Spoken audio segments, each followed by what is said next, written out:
Back once again for the renegade master. Back once again for the renegade master. Back once again for the renegade master. Back once again for the renegade master. Back once again for the renegade master.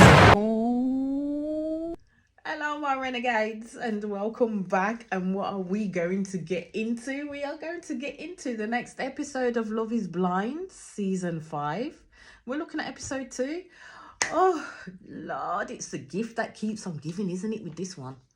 Like the absolute gift that keeps on giving. I must be a glutton for motherfucking punishment, like seriously, because I am literally sitting here thinking, where did they find these people?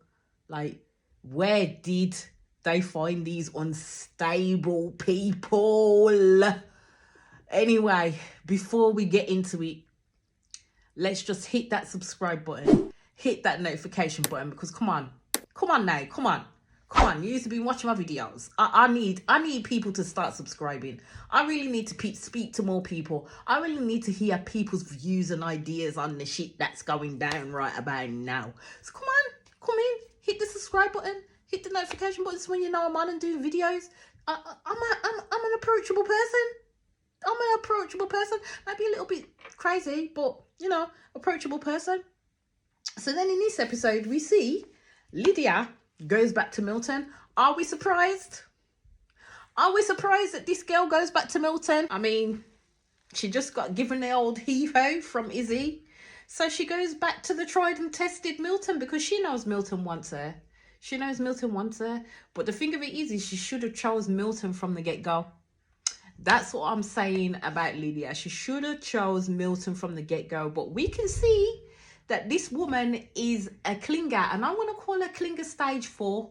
She ain't stage 5 yet, but she will be. She will get there because there's I'm sorry to say, but there's something just not too right about this girl.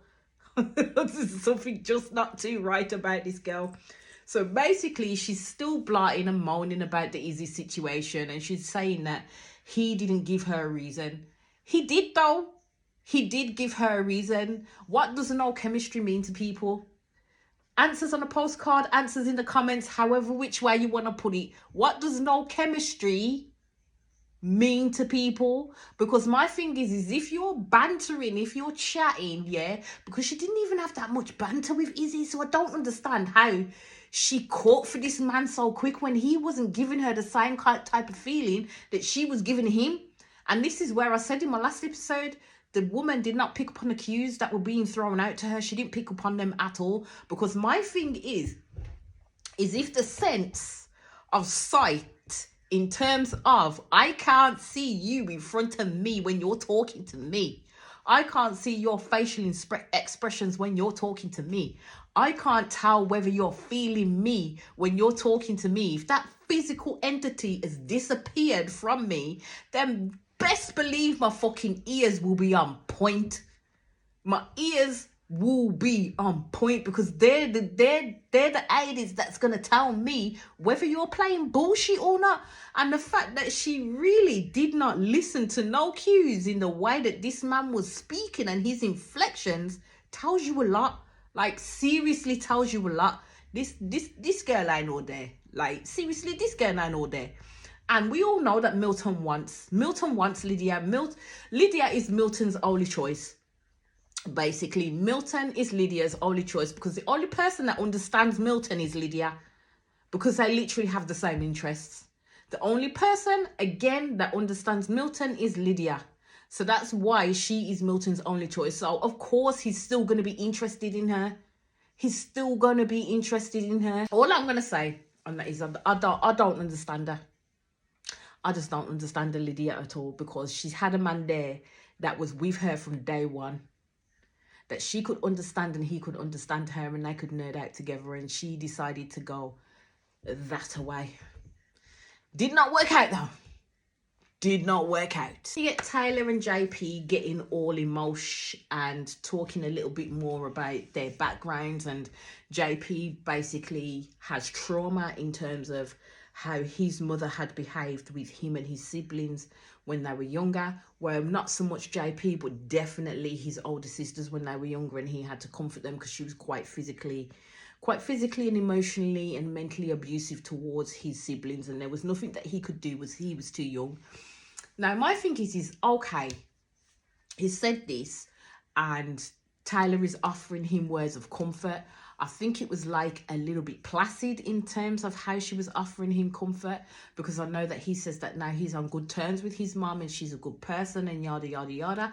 But at the end of the day, this man still has untreated trauma. He still has untreated trauma from his past that his mother caused. And that's another thing that he's going to have to deal with in that sense. Yes, he's got a good relationship with his mother now. And that's all you want for kids, is to end up as they get older, to have a good relationship with the parent that they saw as being an abusive person. And that's quite fucking hard at times. That is hard at times. That as the adult child, you've then got to bite the bullet to be the bigger person in order to accept this person that was quite abusive in your life into your life, if you get my meaning. Let me get back to Uche and Aaliyah.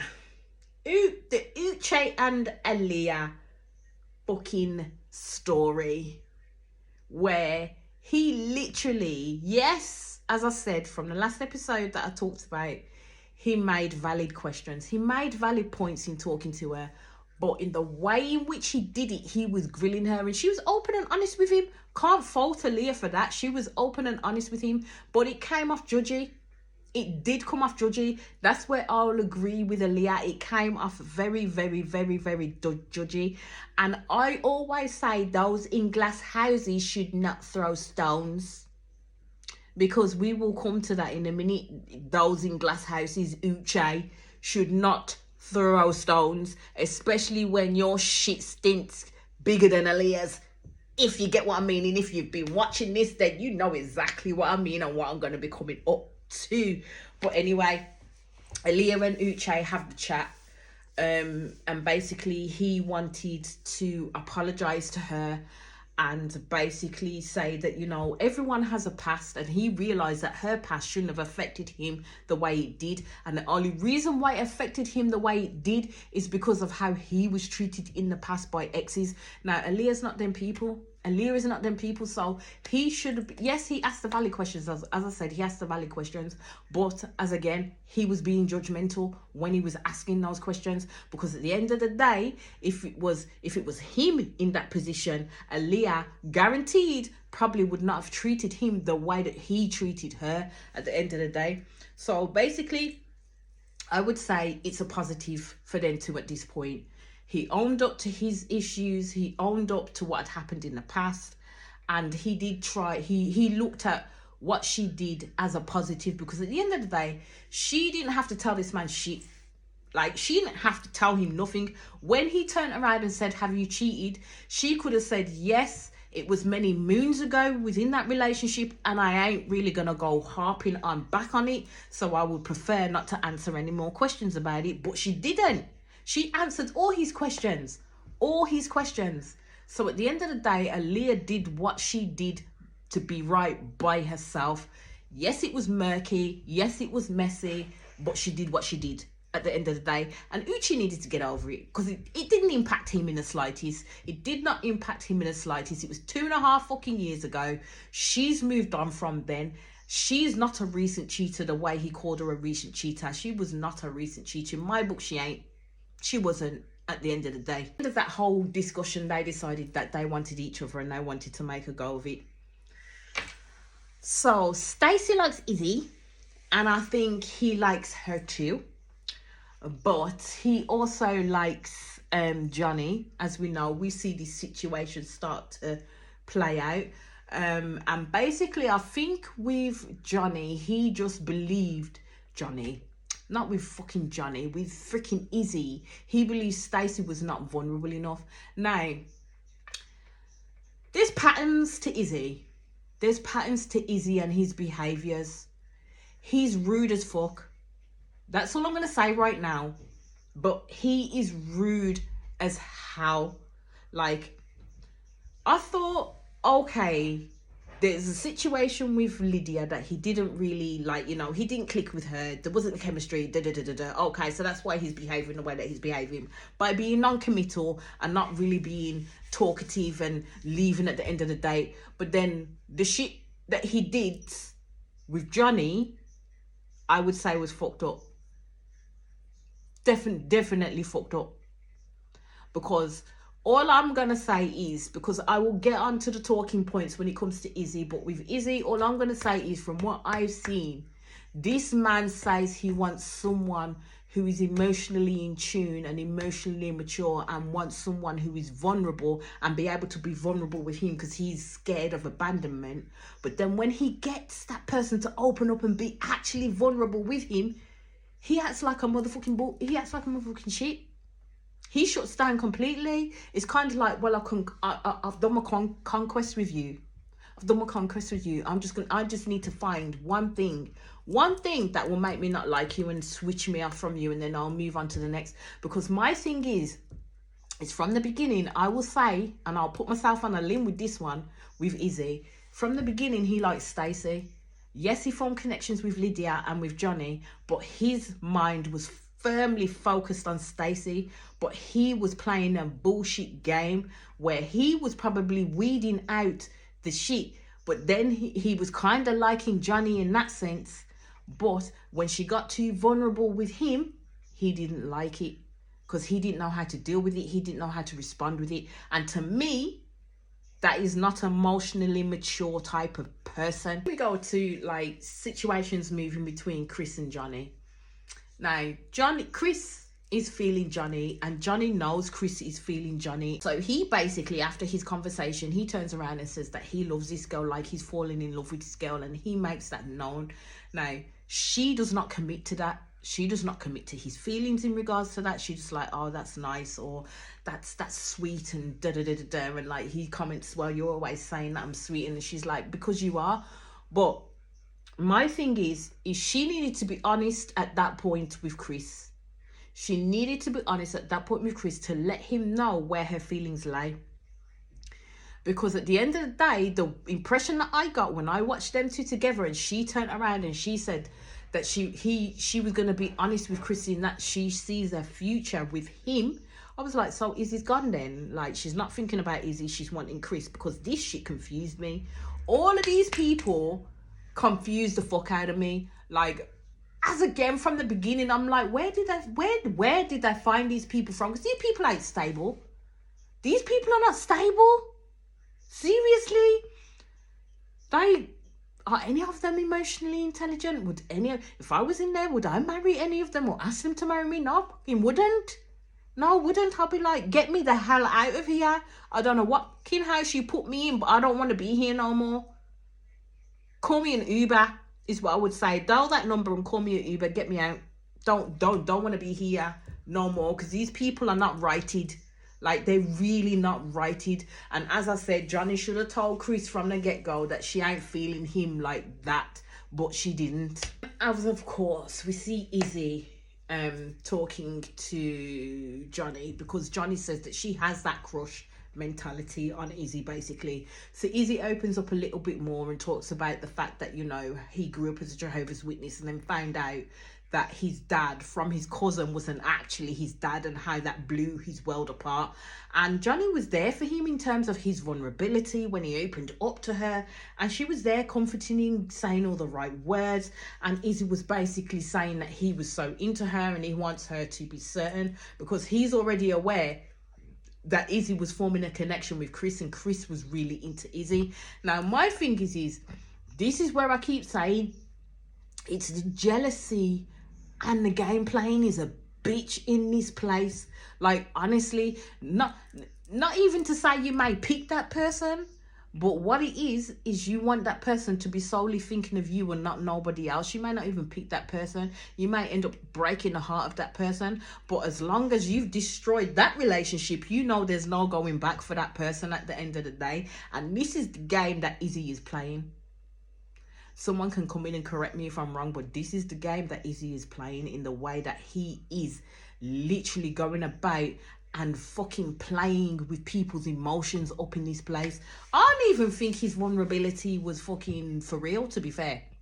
Like, I really don't think his vulnerability with these girls was for real, to be fair, because at the end of the day, as we'll get into the episodes and get into the picking stages and this, that and the other, because at the end of the day, anybody showed him an ounce of vulnerability, and he fucking ran for the motherfucking hills. But he wanted everybody to take part in his vulnerability and allow him to open up and be able to make him feel better.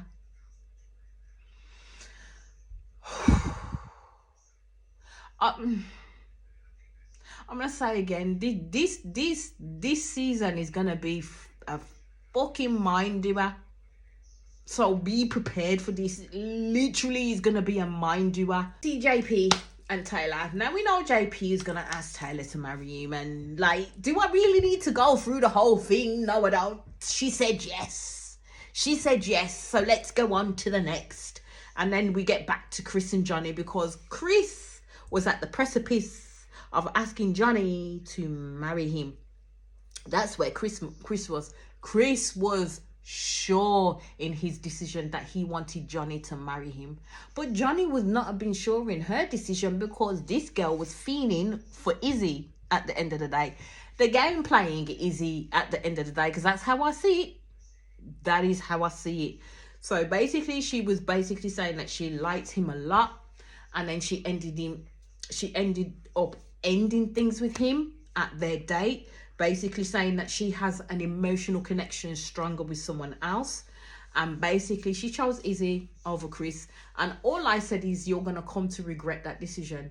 You're going to come to regret that decision, because you to literally turn around and say, right, I'm going to go for this person over you. Bearing in mind your reasoning may not be all there in order to pick that person over the other person that you're really connecting with, and you know that they would be able to give you the life that you're looking for, to go with someone who's probably a little bit of a fly-by-night, to be fair. She's gonna come to regret that decision. Like, seriously come to regret that decision. And do I feel any empathy or sympathy for her when she literally gets her ass handed to her? No, I don't. I really don't. You read what you saw. Then we see Sneaky Izzy and Johnny start talking, and Izzy literally tells Johnny that Chris came in and was literally like crying for the fact that she broke up with him in that sense. And basically Johnny felt that her relationship with Chris, or if she decided to carry on a relationship with Chris, would have been the safer option. And basically was saying that the only person that she really wanted for now was Izzy at the end of the day. So she went into this whole spiel in regards to her past, in regards to the ex that was the drug user that she was with for quite a while. Then they split up, and then she got married. But then when she was talking about how the person died of a drug overdose, and it was the only person she ever loved, and she lost that love and she was devastated. Why did my black ass over here think she was talking about her ex-husband? My girl was not talking about her ex-husband. She was talking about the fucking guy that she got with before she fucking married the ex-husband. She was saying the ex-husband was a fucking rebound. How does that work? How do you end up marrying your rebound? Nobody marries the rebound, because everybody knows it's the rebound. You don't do them things with the rebound. But she did. And she didn't love this man, but yet you were with him for so long. You were with him for so many years with a person that you don't love. With a person that you don't love. So basically, she then says that the person that she was with previously, the person that was addicted to the drugs that she was with previously, that died of the overdose, that impacted her marriage. So I'm saying, so you love this guy so much that you were not with, that you allowed for that whole situation to impact on your marriage, to the fact that it ended your marriage. And again, I'll ask the question, where did they find these people from? Like, seriously, where did they find these people from? Because these people, to me, are not emotionally secure. They're not. They're seriously not. There are red flags all over the motherfucking place. And Johnny's a major walking red flag. And then we see how this bit of open vulnerability from Johnny impacts Izzy. And this is why I said this guy don't really want vulnerability. He wants surface level vulnerability. He don't want to dig deep vulnerability. He don't want none of that mess at all. He don't want none of that mess. To the point where he treated her the same way he treated Lydia. Like, he wouldn't speak, he was non-committal, and then he ended up leaving the date because he said that he had to process. I says, yeah, you're full of shit, mate. Izzy is full of shit. Izzy is full of shit. Johnny is full of shit. Lydia's full of shit. Uche is full of shit. They're all full of shit. All of them full of shit. Oh, my Lord. Oh, my Lord. I don't... This is going to be a different Love is Blind. Like, this is really going to be a different Love is Blind to literally get my head around. Literally get my head around. Because majority of these people, I would like to throat punch. Like, seriously, why would you come on TV and do this to yourself? Like, why would you come on TV and show people how fucking dysfunctional you really are? Why would you do that? Oh, Lord, have mercy. Still with the Johnny and Izzy situation. And basically, he turns around and says that he's not judging her for the situation that she talked about. And I'm like, yes, you are. Like, you're sitting there judging. You say you're processing, but you're sitting there fucking judging the fuck out of her. Like, seriously, we see it on your face, dude. You're carrying on like there's no cameras in that place.